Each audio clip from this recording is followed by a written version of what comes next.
Hello dear students, you are welcome to my YouTube channel Rashid Anjum sir junior foundation. आज एक नए से chapter को हम लोग शुरू कर रहे हैं और वो कौन सा चैप्टर नंबर 4 है और एग्जैक्टली उसका क्या नाम है, बेसिक ज्योमेट्रिकल आइडियाज।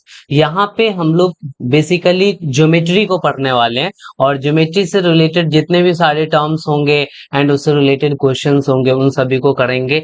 तो आप एकदम से अच्छे से कॉपी पेन लेकर करके बैठ जा बेटा। ये थोड़ी सी वीडियोस लंबी होने वाली है क्योंकि ज्योमेट्री आपको आसान है, बट थोड़ा सा आपको ध्यान से समझना और सुनना पड़ेगा, थोड़ा टाइम देना पड़ेगा। जो बच्चा बहुत जल्दबाजी में है, उसे मैं पहले ही बोल रहा हूँ कि वो छोड़ करके ये वीडियो चला जाए, कोई और किसी और टीचर का वीडियो देख ले। बिकॉज मैं एक एक कर करके छोटी छोटी बातों को बताने वाला हूँ, क्योंकि जब बच्चे हायर क्लासेस में जाते हैं तो उस वक्त क्या है ना कि बच्चों को प्रॉब्लम्स ज्योमेट्री में होना शुरू हो जाता है, और इन प्रॉब्लम्स के पीछे वजह ये है कि तुम जो बेसिक क्लास में हो यहाँ पे बेसिक अच्छे से कवर नहीं करते हो। या तो तुम्हें जल्दबाजी होती है या फिर टीचर को जल्दबाजी होती है। मुझे तो जल्दबाजी नहीं है, मैं बहुत आहिस्ता आहिस्ता आपको एक एक चीजों को करके बताने वाला हूँ। तो चलो हमारे साथ बने रहो। बनने से पहले मैं ये तुमसे कहूंगा कि इस वीडियो को जल्दी से लाइक कर दो, ठीक है? क्योंकि बहुत सारे व्यूज आते हैं बट लाइक बहुत कम रहते हैं। आप लोगों का योगदान हमारे लिए अब बहुत ही हेल्पफुल होगा और आप सबका धन्यवाद भी रहेगा। चलो बेटा, हम लोग इस चैप्टर को शुरू करते हैं, अब ज्यादा तुम्हारा टाइम ना लेते हुए।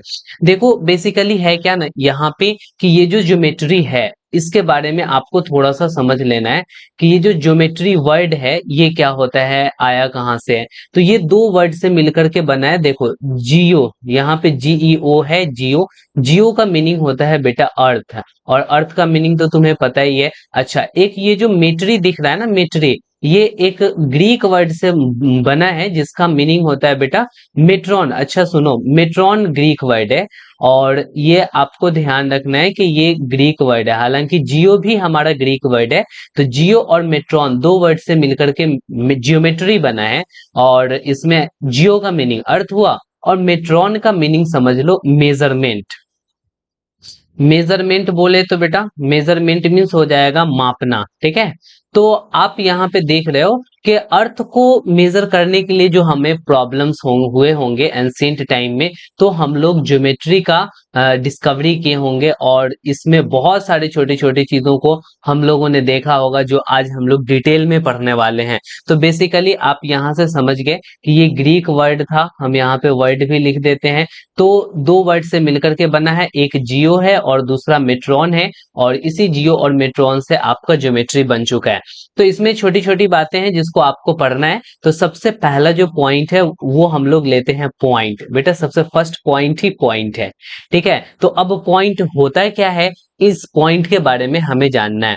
तो देखो ये जो पॉइंट है ना वो एक्चुअली में एक एग्जैक्ट लोकेशन होता है। हम पहले डेफिनेशन ही लिख देते हैं कि it is an exact location. बेटा ये एक एग्जैक्ट लोकेशन को बताता है, ठीक है? और एग्जैक्ट लोकेशन को बताने का मतलब क्या हुआ, यहाँ पे ध्यान से देखना। ये सपोज दैट आप अपने पेंसिल से यहाँ पर एक पेपर पे, या आप अपने पेन से पेपर पे एक बार टिप यानी कि डॉट दे दो। ये जो डॉट होगा ना, ये एग्जैक्टली इतना छोटा होता है, इतना छोटा होता है जो आपको अपने आंखों से नहीं दिख पाता है। इसीलिए हम लोग क्या करते हैं कि इसको थोड़ा सा मोटा कर कर करके दिखाते हैं ताकि बच्चों को दिखाई दे, लेकिन एक्चुअल में इतना होता नहीं है, ठीक है? लेकिन आपको यहाँ पे आई थिंक दिख रहा होगा। तो ये हो गया एक डॉट, और इसी डॉट को बोलेंगे पॉइंट। किसी ने यहाँ पे डॉट दे दिया तो ये पॉइंट हो गया बेटा, ये पॉइंट हो गया। जितना देना है तुम दे लो, ये सभी के सभी आपको पॉइंट हो जाएंगे। तो अब इस पॉइंट को रिप्रेजेंट कैसे करेंगे, तो कैपिटल लेटर से रिप्रेजेंट करते हैं बेटा। ये पॉइंट ए है, यह वाला पॉइंट बी है, और यह वाला पॉइंट सी है। तो एग्जैक्टली आपने यहाँ पे क्या क्या चीजों को सीखा कि it is denoted by capital letter. तुम्हें भी इसको आपने नोट्स में लिख लेना है, इट इज डिनोटेड बाय। बेटा जो जो चीज यहाँ पे मैं लिखता हूं ना, उन सारी चीजों को आपको नोट्स करते हुए चलना है। It is denoted by capital letter. बेटा इंग्लिश अल्फाबेट के जो कैपिटल लेटर होते हैं उसी से हम लोग पॉइंट को डिनोट करते हैं। जैसे कि यहाँ देखो capital A, capital B, capital C से आपने इसको डिनोट कर दिया है, ठीक है? अच्छा तुम गौर से देखना, ये जो आपको पॉइंट दिख रहा है इसमें ना ही लेंथ है, ना ही इसमें ब्रेथ है, और ना ही हाइट है। तो ये एक्चुअली में डायमेंशन लेस है। तो हम यहाँ पे लिखेंगे कि इट हैज नो लेंथ, ना ही इसके पास लेंथ है, नो ब्रेथ, ना ही इसके पास ब्रेथ है बेटा, ठीक है, एंड नो हाइट, ठीक है, no height, it has no length, no breadth and no height. अगर जिसके पास ना लेंथ हो, ना ब्रेथ हो और ना ही हाइट हो बेटा, उसको हम लोग क्या कहते हैं, तो डायमेंशन लेस कहते हैं, डायमेंशन लेस, डायमेंशन लेस। अब डायमेंशन क्या होता है, तो डायमेंशन का मतलब समझना, डायमेंशन बेटा कहते हैं लेंथ को, ठीक है, ब्रेथ को और हाइट को। डायमेंशन, डायमेंशन लेस मतलब कि ना ही लेंथ होंगे, ना ही उसमें ब्रेथ होंगे और ना ही उसमें हाइट होगा। तो आपको इतनी सी बात समझ में आ गई कि पॉइंट कहते किसको है। आप जब एनसीईआरटी किताबों को खोलेंगे तो खोलने पे आपको ये पता चलेगा, देखो यहाँ पे इस तरीके से आपको दिख रहा होगा, ये मैंने आपके एनसीईआरटी बुक से ही उठाया है। आप यहाँ पे ध्यान दो, the tip of A compass, बेटा ये जो कंपास का टिप है यहाँ पे देखो, ये भी एक पॉइंट को ही दिखाता है। समझ में आ रही है बात, देखो यहाँ पे छोटा सा दिया हुआ है ना ब्लैक कलर का, वो आपका पॉइंट है। देखो, the sharpened end of pencil, pencil का जो एंड होता है वो भी एक पॉइंट ही होता है, ठीक है। अच्छा, the pointed end of needle, needle का जो पॉइंट होता है, जो एंड होता है वो भी पॉइंट होता है। तो आपने यहाँ पे क्या देखा बेटा, कि एग्जाम्पल देख लिया, और ये रियल लाइफ एग्जाम्पल आपने देख लिया, आपके यहाँ पे सामने दिया हुआ है। तो अब आप अपने नोटबुक में क्या लिखोगे, तो नोटबुक में आप एग्जाम्पल में लिख लोगे द टिप ऑफ कंपास, ये एक लिख लेना बेटा। दूसरा क्या लिख लेना कि the sharpened end of pencil, और तीसरा क्या हो जाएगा, तो the pointed end of needle. ये आपके 3 रियल लाइफ एग्जांपल्स हैं जो आपके आस पड़ोस में बेटा दिखाई देते हैं। क्लियर हो गया, समझ में आया क्या? चलो बढ़िया है। अब यहाँ पे आप देखोगे कि आपने ये बात तो समझ लिया कि पॉइंट होता है क्या है। तो पॉइंट के बाद हम लोगों को जो समझना है, अच्छा सुनो, एक और तुम्हें बताता हूं। यहाँ आपने स्टार्स देखा है बेटा, स्टार्स रातों में आप देखते होगे, जो स्टार्स दिखते होंगे, तो ये स्टार्स भी बिल्कुल पॉइंट के ही जैसा दिखता है, छोटा सा दिखता है, बट होता नहीं है छोटा, ये बहुत बड़े होते हैं बेटा। लेकिन इतनी ज्यादा डिस्टेंस है तुमसे और स्टार के बीच में कि ये बहुत छोटू सा दिखाई देता है। तो ये स्टार्स भी आप इसके एग्जाम्पल में दे सकते हो। चलो, हम लोगों ने पॉइंट को तो देख लिया। अब पॉइंट के बाद जो नेक्स्ट टॉपिक है वो है लाइन सेगमेंट। तो जल्दी जल्दी हेडिंग दे ले बेटा, लाइन सेगमेंट। अब हम लोग पढ़ने वाले हैं लाइन सेगमेंट को। देख, कहने का मतलब है कि चाहे आप एनसीईआरटी पढ़ रहे हो या फिर आप अपने स्कूल वाली बुक पढ़ रहे हो, सभी बुक में ये जो ज्योमेट्री है वो लगभग लगभग सेम दिया हुआ है। मैं जो यहाँ पर चीजों को पढ़ा रहा हूँ, आपकी स्कूल वाली भी बुक बन जाएंगे। तो जो जो चीज मैं पढ़ाता हूँ उसको क्या करो ना, कि आप अपनी स्कूल वाली किताबों से भी बना लिया करो। इसी बीच में अगर आपने हमारे चैनल को सब्सक्राइब नहीं किया है तो जल्दी से कर दो, आगे लाइन सेगमेंट बनाने वाले हैं। अगर आपने सब्सक्राइब किया हुआ है देन आपको हार्टली दिल से थैंक यू कह रहा हूँ, ठीक है। अपने फ्रेंड के साथ शेयर कर देना, वो भी इतने अच्छे से ज्योमेट्री को पढ़ लेगा तो उसकी भी नॉलेज बढ़ेगी। साथ साथ मिलकर करके चलेंगे, अकेले नहीं चलना है, सभी को लेकर करके चलना है, ठीक है। जैसे कि देखो, मैं अकेले नहीं चल रहा, मैं तुम्हें लेकर के चल रहा, और मैं बहुत खुश नसीब हूँ कि तुम्हारे जैसे स्टूडेंट मेरे को मिले हैं। कमेंट कर कर करके बताना बेटा कि तुमको हमारी कहानी, हमारी पढ़ाई कितनी समझ में आती है। देखो, ये लाइन सेगमेंट क्या होता है ना, लाइन सेगमेंट के बारे में थोड़ा सा समझ लेना कि एक ये स्ट्रेट पाथ होता है। पहले हम डेफिनेशन लिख देते हैं, फिर उन चीजों को समझा देते हैं। It is a straight path, it is a straight path, ये एक बिल्कुल सीधा रास्ता होता है। It is a straight path with to and points, with with to and points, जिसमें कितने सारे एंड पॉइंट होते हैं बेटा, तो तुम कहोगे कि सर 2 एंड पॉइंट होते हैं। अच्छा, यहाँ पे ध्यान देना कि एक स्ट्रेट पाथ है, तो ये स्ट्रेट पाथ मैंने बता दिया, और यहाँ पे एक एंड पॉइंट हो जाएगा बेटा, एक लास्ट में एंड पॉइंट होगा। तुम्हें ऐसा नहीं करना, ऐसे ऐसे नहीं करना है बेटा, एंड पॉइंट नहीं बनाना है। मैंने बस दिखाने के लिए यहाँ पे बना दिया कि देखो, यहाँ पे एंड पॉइंट होगा और यहाँ पर एंड पॉइंट होगा, ये आगे नहीं बढ़ेगा। इसका जो लेंथ है ना वो डेफिनिट होगा, फिक्स होगा। तो देखो, अब हम इसका नाम रख देते हैं, नेमिंग कर देते हैं। देखो, नाम रखना जरूरी है। जब आप भी जिस दिन बर्थ लिए होगे बेटा, उस दिन तुम्हारी भी नाम रखी गई होगी, और तुम्हारा प्यारा कौन सा नाम है हमें कमेंट कर करके बताना। तो इसका भी प्यारा प्यारा नाम हो सकता है।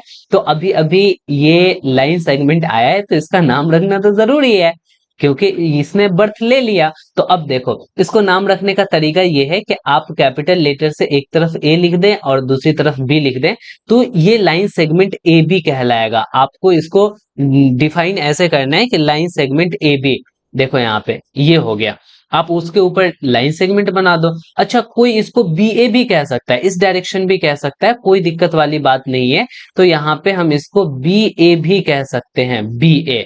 ऊपर लाइन सेगमेंट बनाना पड़ेगा, नहीं बनाओगे तो फिर समझ में नहीं आएगा कि तुम लाइन सेगमेंट बता रहे हो या फिर क्या बता रहे हो। तो एग्जैक्टली यहाँ पे आप इस तरीके से रिप्रेजेंट कर सकते हैं। अगर यहाँ पे बेटा पी रहता और यहाँ पे बेटा क्यू रहता तो आप लाइन सेगमेंट क्या बताते, यहाँ पे पी क्यू है या फिर क्यू पी है। तो एग्जैक्टली इस तरीके से कर कर कर करके आप चीजों को यहाँ पर देख सकते हैं, समझ सकते हैं। तो यहाँ पे लाइन सेगमेंट तुम्हें समझ में आ गया, लेकिन कुछ बातें हम लोगों ने यहाँ पे ये सीखा कि लाइन सेगमेंट की जो लेंथ है ना वो बिल्कुल फिक्स होगी, डेफिनिट होगी, ठीक है। वो हम बढ़ा नहीं सकते और घटा नहीं सकते। तो इट हैज डेफिनिट लेंथ यहाँ पे लिख देते हैं, तुम भी अपने नोट्स में लिख लेना, it has definite length, it has definite length. बेटा हम लोग पढ़ रहे हैं, ज्योमेट्री शुरू किए हैं और ज्योमेट्री को इतने अच्छे ढंग से पढ़ेंगे कि बिल्कुल जो भी क्वेश्चन सामने आएंगे सबको फोड़ डालेंगे, एकदम से फोड़ने वाला पढ़ो, तभी तो तुम अपने पूरे के पूरे क्लास में टॉप करोगे, इवन स्कूल में टॉप करोगे। और जब बड़े होगे 10th वाली एग्जाम दोगे उसमें पूरे आप इंडिया में टॉप करोगे, एग्जैक्टली 100% मार्क्स लाओगे, कितना मजा आएगा, है ना। तो आपको यहाँ पे छोटी छोटी बातों को ध्यान देकर करके पढ़ना पड़ेगा, नोट्स बनाना पड़ेगा, रिवाइज करना पड़ेगा, एक्सरसाइज करनी पड़ेगी, प्रैक्टिस करनी पड़ेगी, ज्यादा मेहनत करनी पड़ेगी। तो ये सारी की सारी चीजें तुमको करना पड़ेगा, बिना किए हुए कुछ नहीं होने वाला है, कुछ नहीं। देखो यहाँ पे मैंने लिख दिया, बिना मेहनत के कुछ पॉसिबल नहीं है। देखो मैं तुमको भी पढ़ाने के लिए मेहनत ही कर रहा हूँ, बिना मेहनत की थोड़ी ये सारी चीजें डिलीवर हो रही है। तुम तो केवल और केवल पढ़ाई कर लेते हो, इसके पीछे बिहाइंड द सीन बहुत सारी बातें चलती रहती हैं, ठीक है। ये सारी चीजों को पढ़ाने के लिए हमें बहुत तरह तरह का काम करना पड़ता है, फिर भी आपको समझ में नहीं आता कि मेहनत क्या होता है। मेहनत ही सब कुछ है, इतना मेहनत से कर रहे हैं। एक बार और कह रहे हैं कि बेटा सब्सक्राइब कर करके अपने फ्रेंड के साथ शेयर कर दो, ठीक है। चलो देखो अब ये कुछ नहीं को हटाते हैं और आगे बढ़ते हैं। एक बात तो हमने सीख लिया कि डेफिनिट लेंथ होता है, किसका डेफिनिट लेंथ होता है, तो लाइन सेगमेंट का डेफिनिट लेंथ। डेफिनिट बोले तो बेटा फिक्स समझ लेना कि फिक्स होगा लेंथ, लेंथ बढ़ घट नहीं सकता है। चलो आगे देखते हैं कि इसके पास कितने सारे पॉइंट्स होंगे। बेटा बहुत सारे पॉइंट्स मिलकर कर करके ये लाइन सेगमेंट बनाए होंगे, है ना। ये बात क्लियर हो रहा है, जितना मैं बना रहा हूं ना उसका उसका बहुत ज्यादा आपको लेना पड़ेगा। इतनी ही सारी पॉइंट्स नहीं होंगी, छोटे छोटे छोटे छोटे कर कर करके पूरे भरे होंगे। तो आप यहाँ पे ये भी कह सकते हो कि sir it has indefinite points, ठीक है, या फिर इनफाइनाइट पॉइंट्स कह सकते हो। तो इट हैज इनफाइनाइट पॉइंट्स। इसमें बेटा कितने सारे पॉइंट्स होंगे, तो इनफाइनाइट पॉइंट्स होंगे। तो इन बातों को भी यहाँ पे लिख डालो कि इसके पास इनफाइनाइट पॉइंट्स हो जाएंगे। क्लियर हो गया क्या, आप कैसे रिप्रेजेंट करोगे पता चला क्या, सारी चीजें समझ में आई क्या। चलो बढ़िया, एकदम जोश जुनून के साथ। अब यहाँ पे देखो हम कुछ एग्जाम्पल्स ले रखे हैं बेटा, और इन्हीं एग्जाम्पल्स को आपको अच्छे से समझना है। ये सारी की सारी आपके एनसीईआरटी में बुक में दी हुई हैं, कंप्लीट एनसीईआरटी पे बेस्ड आपको यहाँ पे पढ़ाया जाता है। और आप उन सारी चीजों को सीखते हो, तुम एनसीईआरटी को पढ़ोगे भी नहीं ना, बट हमारी वीडियोस देख के नोट्स बना लोगे ना, तो तुम एक हीरो बन जाओगे, ठीक है। हीरो, समझ रहे हो, किसी भी चीज का हीरो बनना कितनी बड़ी बात होती है। यहाँ पे देखो ये क्या है ना बेटा, आपका ये एक पेपर है और इस पेपर को आपने क्या किया, तो एग्जैक्टली पेपर को आपने फोल्ड कर दिया। तो जब आपने फोल्ड किया तो ये इस डायरेक्शन में आपका फोल्ड हो गया। तो अब ये जो फोल्ड हुआ ना, तो इसी को हम लोग बोलेंगे बेटा लाइन सेगमेंट, ये बन करके तैयार हो गया। लाइन ऐसा निशान हो जाएगा ना बेटा, पेपर मोड़ोगे तो पेपर मोड़ोगे तो यही हमारा क्या है, लाइन सेगमेंट है। तो हम यहाँ पे लिख देते हैं लाइन सेगमेंट। लाइन सेगमेंट आपने यहाँ पे देख लिया ना कि लाइन सेगमेंट कैसे बना। अच्छा आप थ्रेड ले लो, थ्रेड में समझते हो धागा होता है, ठीक है। आप थ्रेड ले लो और उस थ्रेड को बेटा दोनों हाथों से पकड़ लो, और ये जो पकड़े और एकदम स्ट्रेच कर दो, अब स्ट्रेच करोगे तो ये एकदम स्ट्रेट बन जाएगा, तो एग्जैक्टली ये आपका क्या होगा, तो लाइन सेगमेंट हो जाएगा। और भी सारा समझो, following are some models of line segment. यहां पे लाइन सेगमेंट के बारे में बताया गया है कि an edge of a box, ठीक है, बॉक्स का जो एज होगा वो भी लाइन सेगमेंट होगा। तो आप एग्जांपल में लिखोगे, क्या लिखने वाले हो, एन एज ऑफ बॉक्स। देखो बॉक्स का जो किनारा है ना, ये एक लाइन सेगमेंट है, दूसरा लाइन सेगमेंट बेटा ये है, ठीक है, इसमें और भी बहुत सारे लाइन सेगमेंट है, ये भी एक लाइन सेगमेंट है, ये भी लाइन सेगमेंट है, ये भी लाइन सेगमेंट है, बहुत सारे, मुझे तो बहुत सारे लाइन सेगमेंट दिख रहे हैं यहाँ पे, ये सबके सब लाइन सेगमेंट है, जितना भी स्ट्रेट स्ट्रेट दिख रहा है ना, एग्जैक्टली वो सबका सब लाइन सेगमेंट होगा। एक यहाँ भी लाइन सेगमेंट दिख रहा है। तो एन एज ऑफ बॉक्स, आपके घर में कोई भी बॉक्स होगा, चाहे वो मैच बॉक्स हो या फिर किसी भी तरीके का बॉक्स हो, आप देख लेना उसका जो किनारा होगा ना, जो एज होगा, एज मींस किनारा होता है, ठीक है, तो वो आपका एज कहलाएगा। ए ट्यूबलाइट, आपने ट्यूबलाइट देखा है, आपके घर में भी इवन लगा होगा ट्यूबलाइट, ट्यूबलाइट बिल्कुल स्ट्रेट होता है बेटा, बिल्कुल स्ट्रेट होता है। तो आपने यहाँ पे देख लिया कि वो ट्यूबलाइट का लेंथ फिक्स है, उसको बढ़ा घटा नहीं सकते, तो ये आपका क्या हो जाएगा, लाइन सेगमेंट हो जाएगा। तो हम यहाँ पे बोलेंगे कि ट्यूबलाइट। अच्छा, ये आप सेकंड एग्जांपल लिख लेना। उसके बाद आप एग्जांपल लिखोगे क्या, तो देखो, the edge of a post card, post card का जो किनारा होता है ना, ये किनारा बेटा ये मैंने बना दिया, ये भी आपका लाइन सेगमेंट है, ये भी आपका लाइन सेगमेंट ही है, ये भी जो किनारा है, एज है, ये भी लाइन सेगमेंट है, ये भी लाइन सेगमेंट है। कितनी अच्छी बात है कि एज ऑफ पोस्ट कार्ड भी आपका क्या हो गया, तो लाइन सेगमेंट हो गया। तो लाइन सेगमेंट को हम लोगों ने बहुत अच्छे से समझ लिया। अब चलो हम लोग थोड़ा सा ट्राई कर लेते हैं, ये जो क्वेश्चन आपके सामने दिया हुआ है और इसमें कह क्या रहा है। Name the line segment in figure 4.2। यहाँ जो फिगर 4.2 दिया हुआ है, इसमें आपको लाइन सेगमेंट बताना है। तो अब यहाँ पे देखो इसका सॉल्यूशन क्या हो जाएगा। एक तो तुम कहोगे कि सर ये लाइन सेगमेंट होगा, तो इसका नेमिंग कैसे कर सकते हो, इधर एंड पॉइंट का नाम ए है, इधर वाले एंड पॉइंट का नाम बी है, तो एग्जैक्टली बोलोगे कि ए बी। सर एक लाइन सेगमेंट यहाँ पे ए बी हो गया और ऊपर ऐसा दे दोगे, ठीक है, लाइन सेगमेंट का जो डिनोट करने का तरीका है वो कर दोगे, कॉमा। और भी है क्या, हाँ कहोगे सर एक इधर भी लिख रहा है, इसका शुरुआत वाला एक एंड पॉइंट ए है और दूसरा एंड पॉइंट सी है, तो ये ए सी हो जाएगा। तो इसमें दो लाइन सेगमेंट है बेटा, एक ए बी है और दूसरा ए सी है, तो इसका आंसर हो गया ए बी और ए सी। देख रहे हो कितना डिटेल में पढ़ा रहे हैं, जो टीचर इतना डिटेल में पढ़ाएगा उसकी वीडियो थोड़ी लंबी हो जाएगी। भागना मत, डरना मत, ठीक है, डटे रहना, सारे के सारे जितने भी लेक्चर्स पढ़ा रहे हैं सबको बनाना, सबको रिवाइज करना। बहुत सारे स्टूडेंट क्या होते हैं, अरे सर इतना लंबा वीडियो बना देते हैं, पढ़ने में मजा नहीं आता है, बैठे बैठे बोर हो जाते हैं। बेटा हमारी क्लास करोगे बिल्कुल बोर नहीं होगे, सारी चीजों को हंसाते खिलाते कुदाते उड़ाते, सारी चीजों को करते हुए हम आपको पढ़ाते हैं, फिर कैसे बोर हो जाओगे। चलो अब हम आगे चलते हैं। अब इसके बाद हमें एक नए टॉपिक को देखना है और उसका नाम है बेटा लाइन। लाइन समझते हो ना, हाँ एग्जैक्टली, जो समझ रहे हो वो लाइन नहीं, यहाँ पे मैं बता रहा हूँ मैथमेटिकली। अब यहाँ पे मैथमेटिक्स में जो लाइन बता रहे हैं वो आप पहले डेफिनेशन देख लो, डेफिनेशन देख लोगे देन तुमको समझ में आ जाएगा कि it is a straight path, ये भी हमारा स्ट्रेट पाथ ही होता है। It is a straight path, straight का मतलब समझते हो ना कि सीधा सीधा, it is a straight path which which extends both which extends which extends which extends indefinitely both direction, indefinitely indefinitely both direction, ठीक है। इसको क्या कर सकते हैं बेटा, दोनों डायरेक्शन में हम लोग बढ़ा सकते हैं। एक्सटेंड का मतलब होता है बेटा बढ़ाना, यहाँ पे समझोगे एक्सटेंड का मतलब क्या होता है कि बढ़ा सकते हैं। अब यहाँ पे समझ लो एक स्ट्रेट पाथ होगा, तो हमने यहाँ पे एक स्ट्रेट पाथ बना दिया। अब ये जो स्ट्रेट पाथ है इसमें दोनों तरफ एरो होगा, दोनों तरफ एरो कहने का मतलब ये हो गया कि विच एक्सटेंड, जिसको बढ़ाया जा सकता है इनडेफिनेटली, यानी कि कोई फिक्स ही नहीं है, बोथ डायरेक्शन, दोनों डायरेक्शन में।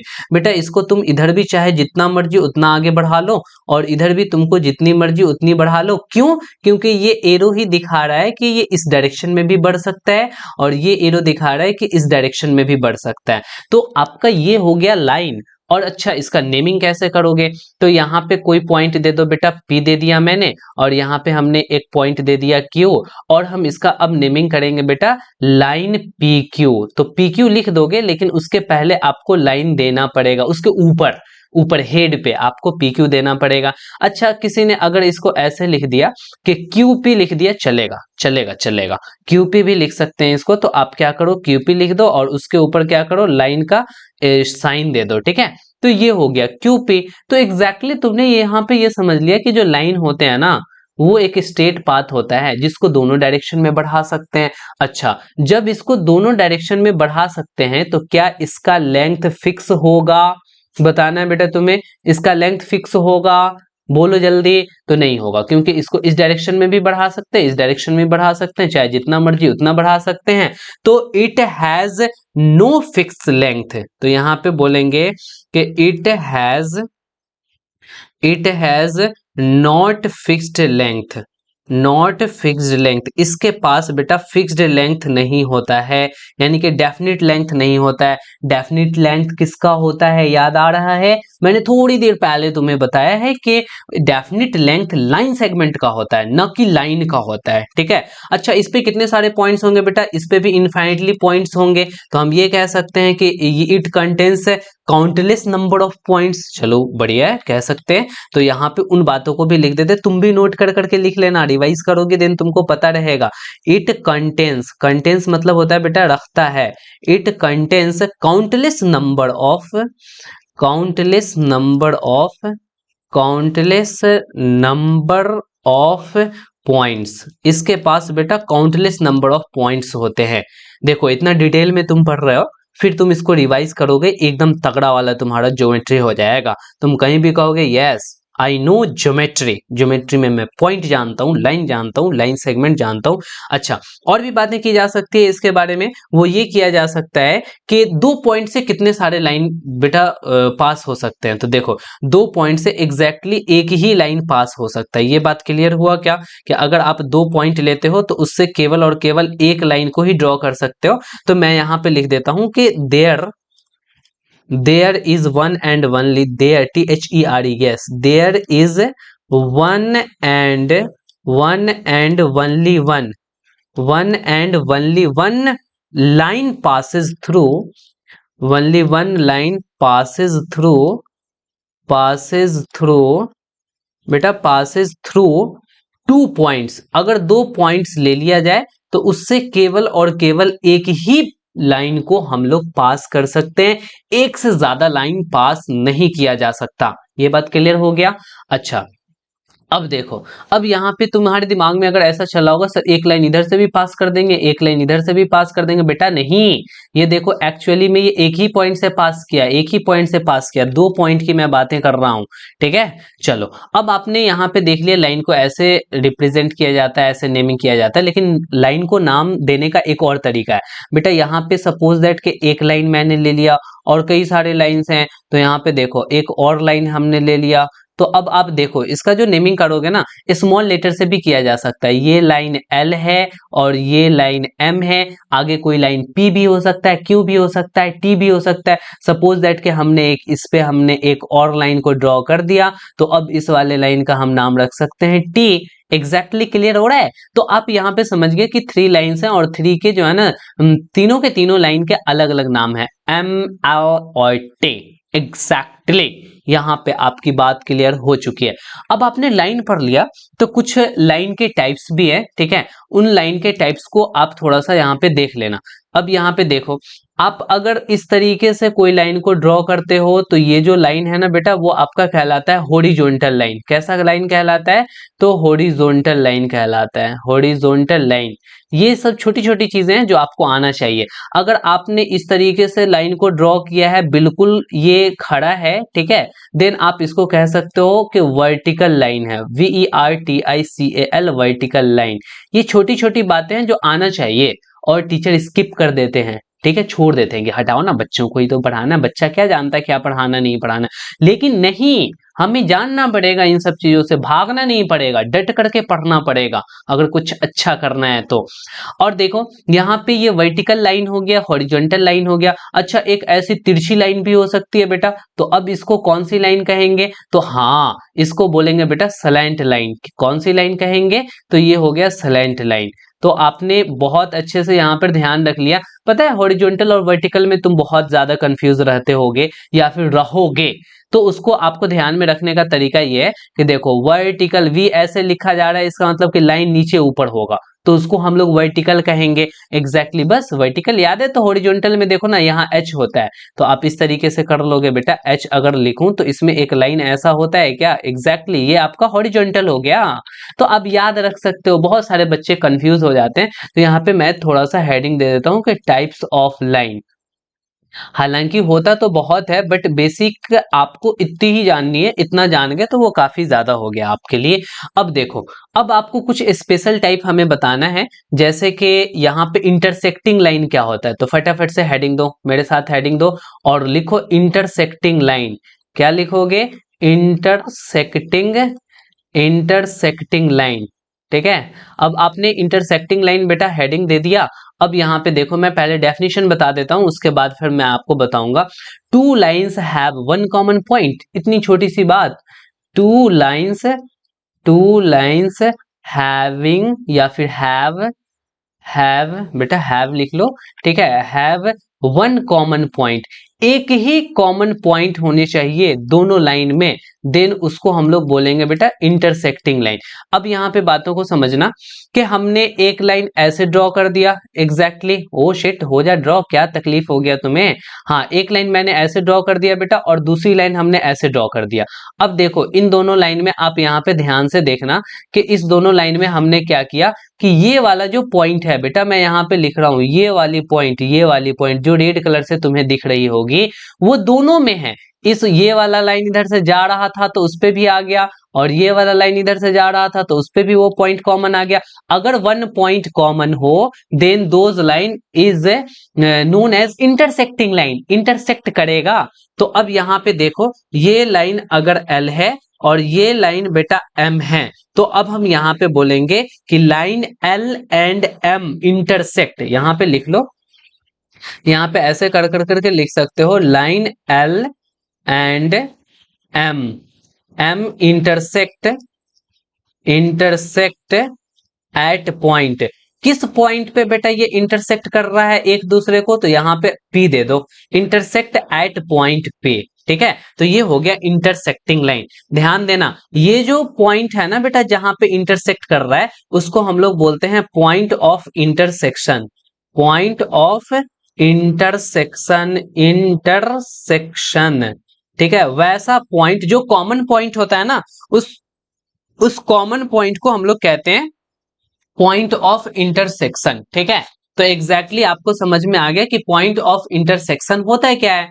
तो आपने यहां पर देख लिया कि पॉइंट ऑफ इंटर, दो लाइन जहां पे इंटरसेक्ट, ये देखो ये भी आपको इंटरसेक्टिंग लाइन ही हो जाएगा। क्लियर हो रहा है? अच्छा देखो, आपकी किताबों से ही लेकर करके कुछ एग्जांपल्स को बताते हैं, देन आपको बहुत मजा आएगा। यहाँ पे देखो, आप यहाँ पे देखोगे तो कुछ इंटरसेक्टिंग लाइंस हैं, वो दिख रहे हैं। एक लाइन इधर देखो, two adjacent edge of your notebook. ठीक है, आपकी जो नोटबुक है उसमें जो दो एडजस्टमेंट, एडजस्टमेंट मतलब एडजेसेंट लिखना चाहिए यहाँ पे, तो एडजस्टमेंट लिख दिया, कोई दिक्कत नहीं। जो बगल वाले दो लाइन होते हैं ना, दो एज होते हैं, दो किनारा होता है, एक किनारा ये हो गया, दूसरा किनारा बेटा ये हो गया, और ये दूसरा किनारा जहां पर भी जाएगा किसी एक पॉइंट पे इंटरसेक्ट करेगा। इसका मतलब आपको ये पता चल गया एग्जैक्टली कि यहाँ पे एल, अगर मैं इस लाइन को एल ले लूं और इस लाइन को मैं एम ले लूं, सॉरी L1 ले लूं और L2 ले लूं, यहाँ पे देखो L2 है और ये L1 है, तो L1 और L2 इंटरसेक्टिंग लाइन हो जाएगा। यहाँ पे देखो, ये आपका L1 हो गया और ये L2 हो गया, ये इंटरसेक्टिंग लाइन है और यहाँ पे इंटरसेक्ट कर रहा है। अगर यहाँ पे Q लिख दूं तो पॉइंट ऑफ इंटरसेक्शन इसका Q हो जाएगा। तो आप यहाँ पे समझो, यहाँ पे क्या बोल रहा है कि लेटर X, X देख रहे हो ना आप, X ऐसे ही लिखते हो ना। नहीं कहोगे सर मैं ऐसे X लिखता हूँ, बेटा वैसा वाला X नहीं, कैपिटल वाला। तो एग्जैक्टली जब आप कैपिटल वाला X लिखते हो तो वो कैपिटल वाले X को, अगर एक को मैं मान लू L1 और दूसरा को मैं मान लूं L2, तो वो इंटरसेक्टिंग लाइन हो जाएंगे। अच्छा, क्रॉसिंग रोड, आप जो चौराहा देखते हो बेटा, एक रास्ता इधर से आ रही होती है, यहाँ पर फिर यहाँ पे गोलंबर होता है, गोलंबर समझते हो ना, जहाँ पे गोल ऐसा बना होता है, फिर वो रास्ता सीधे चली जाती है, तो ये एक स्ट्रेट लाइन हो गया। फिर क्या हुआ ना, इधर भी एक स्ट्रेट लाइन हो गया, तो यहाँ पे पॉइंट ऑफ इंटरसेक्ट, यही आपका गोलंबर पॉइंट ऑफ इंटरसेक्शन होता है। सर अब तो समझ में आ गया कि एग्जैक्टली किसको बोलते हैं क्रॉसिंग लाइन, या फिर किसको बोलते हैं क्रॉसिंग रोड, या फिर किसको बोलते हैं इंटरसेक्टिंग लाइन। क्लियर हो गया क्या? तो चलो, अगर आपकी बातें क्लियर हो गई तो थोड़ा सा ये डू दिस करो। Do this, you know what is do this? यहाँ पे आपको इन चीजों को करना है। आपको क्या करना है कि take a sheet of paper, paper का शीट ले लेना है, मेक टू फोल्ड, और उसको दो फोल्ड करना है, एंड क्रीज देम, क्रीज समझते हो ना, केवल केवल शर्ट का क्रीज समझते हो, क्रीज मतलब लाइन बना देना, ठीक है, लाइन बना देना है, to represent a pair of intersecting line and discuss, और आपको ये इंटरसेक्टिंग लाइन बना देना और डिस्कस करना है। Can two line intersect in more than one point, क्या दो लाइन एक से ज्यादा पॉइंट पे इंटरसेक्ट कर सकता है? तो नहीं, कभी नहीं, दो लाइन केवल और केवल सर एक ही पॉइंट पे इंटरसेक्ट करेगा। तो एग्जैक्टली आपका जो आंसर होगा पहला वाला यस होगा या नो होगा? बेटा यहाँ पे यस लिखूं या नो लिखूं? तो देखो, can two line intersect in more than one point, एक से ज्यादा पॉइंट पे नहीं इंटरसेक्ट करता है, तो यहाँ पे लिखेंगे नो, कभी नहीं एक से ज्यादा पॉइंट पे इंटरसेक्ट कर सकता। Can more than two line intersect in one point, क्या एक पॉइंट पे दो से ज्यादा लाइन इंटरसेक्ट कर सकता है? यहाँ पे समझना, दोनों में फर्क है। ये जो सोच रहे हो ऊपर ही ऊपर, वैसा नहीं काम करना है। यहाँ पे बेटा मैंने ए के बारे में लिखा, अब यहाँ पे देखो मैंने बी के बारे में अब लिखूंगा। बी के बारे में एग्जैक्टली ये कह रहा है कि can more than two lines intersect in one point, एक पॉइंट हमने ले लिया, इस पे दो से ज्यादा लाइन इंटरसेक्ट कर सकते हैं? तो बिल्कुल कर सकते हैं। एक लाइन ऐसे गया, एक लाइन ऐसे आया, एक लाइन ऐसे गया, एक लाइन इधर से, ओ थोड़ा सा तरीके से चले जा बेटा, ठीक है, एक लाइन इधर गया, तो एक से ज्यादा लाइन एक पॉइंट पे इंटरसेक्ट कर सकते हैं, तो यहाँ पे हम लिख देंगे यस, ये तो सही बात है। अब तुम कहोगे सर ये तो लाइन नहीं है, लाइन सेगमेंट है। बेटा ऐसे बैठ कर करके बनाते हो, इतना फुर्सत तो नहीं है, ये चीजें तुम अपने कॉपी में कर सकते हो। चलो, बातें करते करते जब हो गई तो कर ही डाला। तो अब आप यहाँ पे ध्यान दोगे कि ये एक पॉइंट P है, एक पॉइंट, जो दो लाइन है वो एक पॉइंट से ज्यादा पे इंटरसेक्ट नहीं कर सकते थे, लेकिन अगर मैं एक पॉइंट P ले लूं तो इस पे दो से ज्यादा लाइन इंटरसेक्ट करते हैं, यहाँ मोर देन टू लाइंस, और यहाँ टू लाइन एक ही पॉइंट पे इंटरसेक्ट कर रहा है, दोनों बातों में फर्क है। चलो, आपने इतना तो कर लिया, तो इतना करने के बाद अब ज्यादा टाइम नहीं लेंगे, थोड़ा सा और वेट कर लो, थोड़ी देर में आपकी जो है वो क्लासेस एंड हो जाएगी। अब हमें थोड़ा सा सीखना है कि पैरेलल लाइंस क्या होता है। अब ये जो पैरेलल लाइंस है बेटा, ठीक ना, पैरेलल लाइंस, पैरेलल लाइंस, अब आप हेडिंग डाल लो, क्या हेडिंग डालोगे? Parallel lines. वैसे इंटरसेक्टिंग लाइन के जैसा भी ये आपका बहुत इंटरेस्टिंग होगा। देखो, वैसा लाइन जो इंटरसेक्ट नहीं करता हो उसको पैरेलल लाइंस बोलते हैं। लाइंस, यहाँ पे हम इसका डेफिनेशन लिखेंगे कि lines which do not intersect, which do not intersect, वैसे लाइन जो आपस में इंटरसेक्ट नहीं करेंगे। क्लियर हो गया क्या? आपस में इंटरसेक्ट नहीं करेंगे तो बिल्कुल ऐसा बनेगा सर, एक लाइन ऐसा बनेगा और दूसरा लाइन ऐसा बनेगा। आपने रेलवे ट्रैक देखा है? रेलवे ट्रैक को एग्जैक्टली देखोगे कि वो ऑलवेज पैरेलल होते हैं, कहीं भी इंटरसेक्ट नहीं करते हैं। चाहे आप ये करो कि इसको इंडेफिनेटली कितना भी बढ़ा लो, आप कितना भी आगे लेकर कर करके चले जाओ, वो आपको बिल्कुल भी इंटरसेक्ट नहीं करने वाले होंगे। अब कोई बच्चा ये नहीं कहेगा सर मैं रेलवे स्टेशन पे तो देखता हूँ एक ऐसे रेलवे ट्रैक गई होती है और ऐसे गई होती है, और एग्जैक्टली एक इस तरीके से आकर कर करके सर इंटरसेक्ट कर जाती है, फिर इसी में आकर कर करके मिल जाती है। तो नहीं, वो चीजें देखो, फिर भी ये दोनों पैरेलल है और ये दोनों आपस में पैरेलल है, मैं इसकी बात नहीं कर रहा हूं, आपको समझना पड़ेगा। मैं ये समझाना चाह रहा हूं आपको थोड़ी सी बात, कि अगर इसको आगे चाहे जितना भी बढ़ाएं, ये आपका पैरेलल ही रहेगा, कहीं भी इंटरसेक्ट नहीं करेगा। तो आपको ये बात समझ में आ गया कि ये इंटरसेक्टिंग लाइन नहीं है, ये पैरेलल लाइन है। और इस पैरेलल लाइन को आप कैसे करके लिखोगे? तो इस लाइन को सपोज दैट आप ए मान लिए और ये बी मान लिए, तो ये तो लाइन ए बी हो गया, और इसको आप मान लो सी और इसको आप मान लो डी, तो ये लाइन सी डी हो गया। तो आप ऐसे कहोगे कि A B parallel, PARERALLEL, A B parallel to C D. तो यहाँ पे लाइन देना पड़ेगा, line A B parallel to line C D. बोलो क्लियर हुआ क्या? चलो इतना बात अगर तुम्हें क्लियर हो गया, पैरेलल टू, बेटा यहाँ पे टू लगाना पड़ेगा, अगर टू नहीं लगाए देन आपकी सेंटेंस सही नहीं होगी। चलो हम यहाँ पे पैरेलल टू सी डी, ठीक है। तो एग्जैक्टली आपने लिख लिया, लेकिन इसको सिंबॉलिकली कैसे रिप्रेजेंट करेंगे? सिंबॉलिकली भी हम अब इतना सारा कौन लिखेगा सर पैरेलल टू, मुझे बहुत जगह पैरेलल लिखना पड़ता है। तो देखो आपका वो करना है क्या है ना, कि ऐसे कर लेना, ए बी लिख लेना बेटा, अब ऊपर लाइन नहीं देना, चलेगा चलेगा। अब पैरेलल टू के बदले ये पैरेलल लाइन, ऐसे सलेंट लाइन, दो सलेंट लाइन बना देना, और आगे क्या लिख देना बेटा, सी डी लिख देना। समझने वाला समझ जाएगा, तुम भी समझ गए होगे।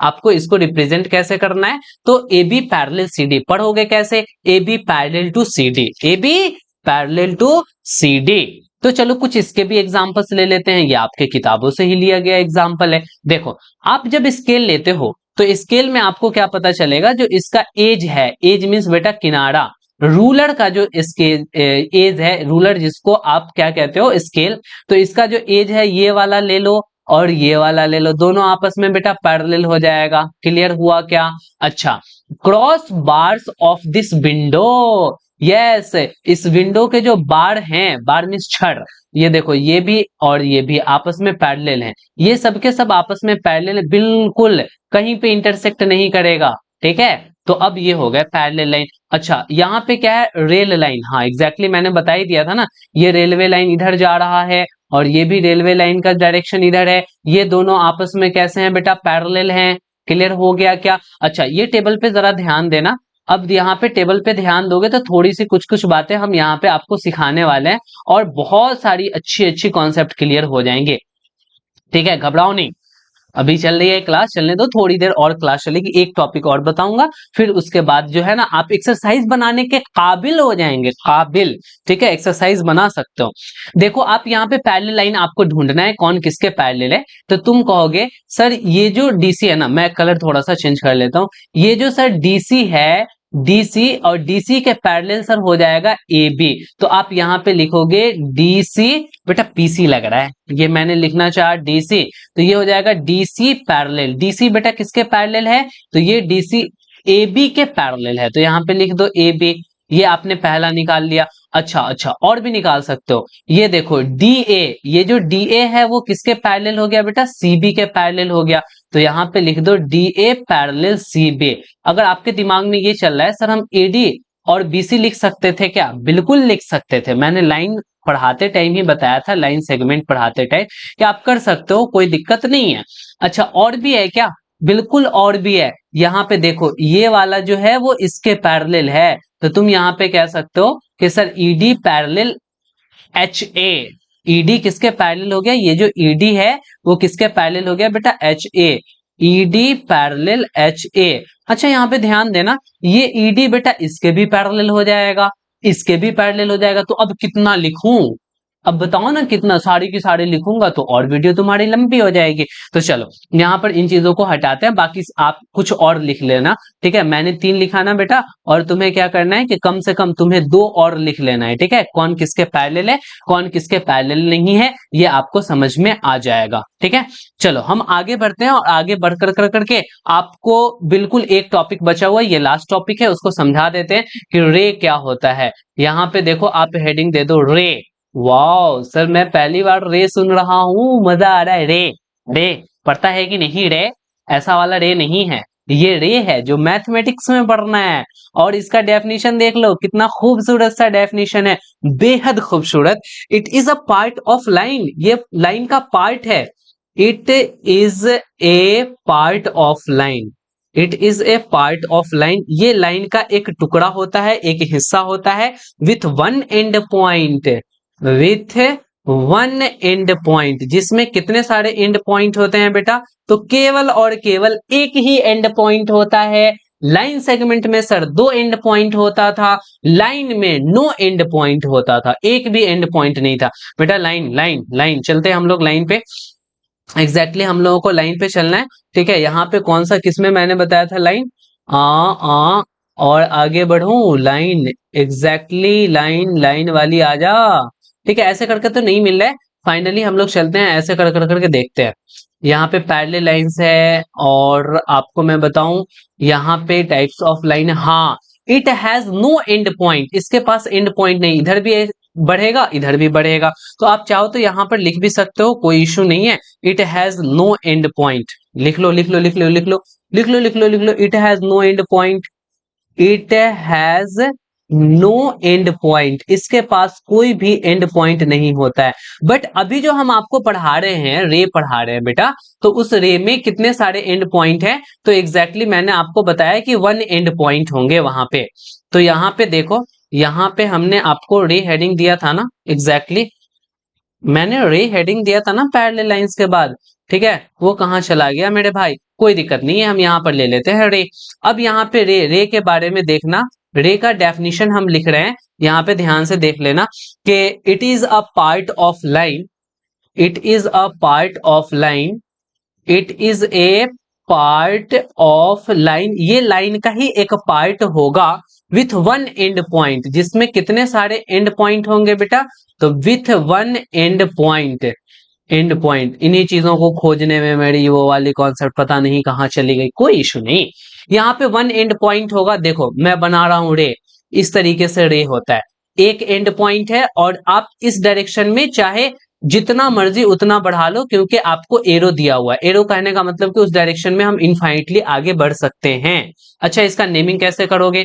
तो इसका सपोज दैट हमने यहाँ पे ए रख दिया और इसका नाम हमने बी रख दिया, तो ये रे ए बी कहलाएगा। क्या कहलाएगा बेटा? रे ए बी। ए बी लिख कर करके कैपिटल लेटर में, और ऊपर से आप रे का निशान लगा दोगे। ठीक है, लेकिन अगर तुम ऐसे लिख दिए रे बी ए, तो ये बात गलत हो जाएगी बेटा, बी ए नहीं हो सकता है, क्योंकि इनिशियल पॉइंट देखो, यहाँ पे ये इनिशियल पॉइंट है, ये वाली जो पॉइंट है बेटा, उसको हम लोग कहते हैं इनिशियल पॉइंट। इनिशियल कहने का मतलब पता है क्या हुआ? इनिशियल मतलब कि शुरुआत वाली पॉइंट है, तो इनिशियल पॉइंट है, तो इनिशियल पॉइंट से हम लोग शुरू करेंगे। तो एग्जैक्टली ए बी रे और बी ए रे बराबर नहीं होता है, ये बात आपको पता होना चाहिए। अच्छा, हम यहाँ पे ये बात तो जरूर कह सकते हैं कि ये एंडलेसली एक डायरेक्शन में बढ़ सकता है, एक डायरेक्शन में जितना बढ़ाना है बढ़ सकता है। तो यहाँ पे उन बातों को लिख दो कि it goes in, it goes बेटा, इट गोज एंडलेसली। एंडलेसली कहने का मतलब समझ में आया? यानी कि जिसका कोई एंड ही नहीं हो। इन वन डायरेक्शन, एक डायरेक्शन में आप चाहे जितना भी चाहो उतना इसको मूव कर सकते हो, एक्सटेंड कर सकते हो। तो एंडलेसली इन वन डायरेक्शन, ये बात यहां तक आपको समझ में आ गया है? तो चलो आप इसके कुछ एग्जांपल्स ले लो। ये आप देख रहे हो रे, beam of light from A light house, एक लाइट हाउस है आपके शहर में, आपके चौराहे पे, और वहां से लाइट जल रही है, और लाइट जब जल रही है तो आपको वहां से लाइट रे निकल रहा है, एक डायरेक्शन से निकल रहा है, और वो हर डायरेक्शन में जा रहा है, देखो यहां से। ठीक है, तो अब आप डिटेल में पढ़ोगे, जब साइंस वगैरह पढ़ोगे, तो कन्वर्जिंग बीम और डाइवर्जिंग बीम होता है। ठीक है, तो ये डाइवर्जिंग बीम है। अब एग्जैक्टली यहाँ पे देखो कि ray of light from a torch, torch से भी बेटा रे निकल रहा है, ये एंडलेसली, पता है लाइट कितना जाता है? ये लाइट जाता ही रहता है, जाता ही रहता है, इसका कोई एंड नहीं होता है, एक डायरेक्शन में बढ़ता रहता है। ठीक है, उसी तरीके से सन्स रे, सन्स की भी जो रे है वो भी एग्जैक्टली एक डायरेक्शन में बढ़ता ही रहता है, बढ़ता ही रहता है। तो आप यहां से ये कह सकते हो कि हम रे का एग्जांपल ले सकते हैं, सर सन्स रे हो गया, ठीक है, ray of light from torch हो गए। ठीक है, तो ये तीनों आप एग्जांपल में लिख सकते हो, कोई इशू नहीं है। एक ट्राइडीज है, ये ट्राइडीज बेटा कर लो। ओ अच्छा, ये वाली चीजें यहाँ आ चुकी थी, कोई इशू नहीं बेटा, हट जा, यहाँ पे ट्राइडीज ले लेते हैं। यहाँ पे देखो, ये जो ट्राइडीज है, इसमें क्वेश्चन में कह रहा है कि नेम द रे गिवन इन द पिक्चर, इस पिक्चर में जो रे है उसका नाम दो। तो बेटा यहाँ पे देखो, एक नंबर हम सॉल्व कर रहे हैं, एक रे तो ये हो गया, यहां से शुरू हुआ, तो इसको बोलेंगे टी ए। रे कौन सा हो गया बेटा? T A. तो आप यहाँ पे लिख देना टी ए, और इस तरीके से रे लिख देना। ठीक है, अच्छा और भी रे है क्या? तो हाँ, यहां से शुरू होकर कर करके एक इधर भी जा रहा है, तो अब आप यहाँ पे लिख दोगे टी बी, तो एग्जैक्टली यहाँ पे टी बी हो जाएगा बेटा। तो अब यहाँ पे लिख देना टी बी। ठीक है, अच्छा टीबी, रे टीबी हो गया। अच्छा सुनो, एक बात सुनना कि 20 बी भी तो इनिशियल पॉइंट हो सकता है, नहीं नहीं, बी के आगे आगे कुछ नहीं दिया हुआ है। हाँ एग्जैक्टली ये कह सकते हैं कि एन बी कर सकते हैं, एन बी। ये देखो एन से शुरू होकर करके और बी की तरफ जा रहा है, तो यहाँ पे हो सकता है एन बी। तो आप यहाँ पे लिख लो एन बी, रे एन बी। तो एग्जैक्टली ये आपने क्वेश्चन नंबर 1 का आंसर दे दिया। 2 में क्या कह रहा है कि is T A starting point of each of these raise. ठीक है, क्या टी हर एक रे का स्टार्टिंग पॉइंट है? तो नहीं, टी केवल और केवल इसका स्टार्टिंग पॉइंट है। हमने जो एक रे लिखा बेटा, कौन सा रे लिखा? एन बी लिखा, तो उसका स्टार्टिंग पॉइंट तो एन है। तो यहां पे कहेंगे नहीं, ऐसी बात नहीं है कि वो हर एक का स्टार्टिंग पॉइंट ही होगा। बेटा थैंक यू, आपने इतना देर दिया, इतना टाइम दिया, और आप बहुत सारी चीजों को यहाँ पर सीखा, जाना और समझा। इतने लंबे वीडियो में आप यहाँ तक पढ़ रहे हैं और पढ़ते आ रहे हैं, वीडियो में बने हुए हैं, इसका मतलब एक आप कॉन्शियस स्टूडेंट है और एक अच्छे स्टूडेंट है। बेटा इसी तरीके से आप पढ़ाई करो, नोट्स बनाओ। थोड़ा सा अगर टाइम दोगे 1 मिनट, तो मैं आपको कुछ और अच्छे से क्लियर कर दूंगा। देखो आप क्या है ना कि यहाँ पे एक लाइन बना लो। ये एग्जैक्टली क्या हो गया बेटा? ये आपका लाइन हो गया ना लाइन। तो यहाँ पे हमने इसको लिख दिया बेटा कि ये लाइन है। अच्छा ये तो हमारा पॉइंट हो गया, एग्जैक्टली हमने पॉइंट भी देखा, हमने लाइन भी देख लिया। अच्छा इसी लाइन को अब हम करते क्या है ना कि यहाँ पर बेटा, यहाँ कैंची लगाया और इसको काट डाला इधर से भी, और मैंने क्या किया ना इधर से भी इसको काट डाला। तो एग्जैक्टली काटने के बाद में ये कैसा बना, यहाँ पे ध्यान दोगे तो पता चलेगा। इधर एक टुकड़ा इधर निकल गया और दूसरा टुकड़ा बेटा इधर निकल गया, और बीच में ये ऐसा बच गया। तो अब देखो, अब आप यहां पर से नाम लिख सकते हो बेटा, ये रे हो गया, ये भी रे लाइन का ही पार्ट है, ये भी रे हो गया, ये लाइन का ही पार्ट है। अब बेटा इसमें क्या लिखेंगे? तो ये लिखेंगे लाइन सेगमेंट। लाइन सेगमेंट क्यों लिखेंगे? क्योंकि तुमको पता होना चाहिए कि इसके पास 2 एंड पॉइंट है। इस रे का ये इनिशियल पॉइंट है, इस वाले रे का ये इनिशियल पॉइंट है। तो आपको यहां से बहुत अच्छे से क्लियर हो चुका है कि लाइन क्या होता है, आप जान चुके हैं रे क्या होता है, आप जान चुके हैं कि लाइन सेगमेंट क्या होता है। तो ये सारी चीजें आपको समझ में आ चुकी है। तो चलिए फाइनली हम इस लेक्चर को यहीं तक रखते हैं। अब जो एक्सरसाइज है बेटा, पहला वाला एक्सरसाइज बोले तो कौन सा एक्सरसाइज हो जाएगा? तो ये आपका 4th चैप्टर था, तो एक्सरसाइज 4.1 तुम फटाफट से 4.1 बना लोगे। लेकिन जो नेक्स्ट हमारा जो वीडियो होगा वो सॉल्यूशन का वीडियो होगा। इस सॉल्यूशन के वीडियो को स्किप बिल्कुल भी नहीं करना, क्योंकि उसमें भी बहुत सारे कॉन्सेप्ट्स हैं जो हम आपको सिखाते हैं, बताते हैं। कुछ कॉन्सेप्ट हमें इंट्रोडक्शन में बताना रह जाता है, तो उसको हम कवर करते हैं। कहाँ करते हैं? तो सॉल्यूशन में करते हैं। आप स्पीड करके ही लेकिन सॉल्यूशन जरूर देखना मेरे प्यारे बच्चों, माय डियर स्टूडेंट। मैं तुमसे रिक्वेस्ट कर रहा हूं क्योंकि वो तुम्हें फायदा देगा। ये सारी चीजें मैं तुम्हारे लिए कर रहा हूं, इसीलिए तुम जरूर इसका बेनिफिट उठाओ। अपने फ्रेंड के भी साथ शेयर करो, फ्रेंड भी तुम्हारा बेनिफिट उठाएगा। लाइक नहीं किए हो तो वीडियो को लाइक करो, और सब्सक्राइब नहीं किए तो वीडियो को सब्सक्राइब भी करो, और कमेंट करो। कमेंट जो भी तुम्हें समझ में आता है, जितना समझ में आता है हमें बताओ, अपने परेशानियों को बताओ। मैं उस पॉइंट पे वीडियो को लेकर करके आऊंगा, ठीक है? और तुम्हें सभी बातें क्लियर है, देन हमारे वीडियो में आप हैशटैग राशिद अंजुम सर जरूर कमेंट कीजिएगा, RASHID, उसके बाद विदाउट स्पेस दिए हुए ANJUM, फिर विदाउट स्पेस दिए हुए राशिद अंजुम सर। ठीक है, इससे हमें लगेगा कि हाँ मेरा ये प्रिय स्टूडेंट है, डियर स्टूडेंट है, जिसको सारी बातें समझ में आ रही है। ठीक है, मिलते हैं हम नेक्स्ट वाले सॉल्यूशन वाले लेक्चर में। आज की कहानी यहीं तक। Okay bye, good night.